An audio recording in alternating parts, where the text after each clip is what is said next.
મિત્રો આ છે હવે કુમાર છાત્રાલયનો સંદાસ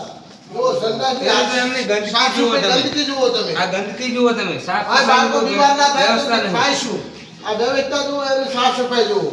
આમાં એક કામદાર હોવો જોઈએ કોઈ 120 બાળક છે અને 5 બાથરૂમ છે આ કેટલી ગંદકી છે આ કેટલી ગંદકી છે આ બાજુ આવો આ કોઈ સફાઈ પાણીમાં તો પણ સફાઈ શું કરે યાર આ એક બીમારીનું ઘર કહેવાય ગાંઠ ધોવા માટે પાણી નથી અહીંયા આ બધા બાથરૂમ એમને પડ્યા છે પાણી હોય તો બહુ પડે ને 120 છોકરાઓ છે 5 જ બાથરૂમ છે પ્રમુખે પોતાનું જ ઘર ભર્યા છે સમાજ માટે કાંઈ નથી કર્યું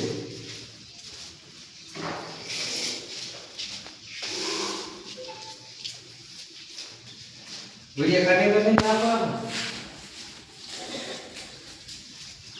આમ જો પાણી જ નથી આમ તો પાણી આવે આ પાણી જ નથી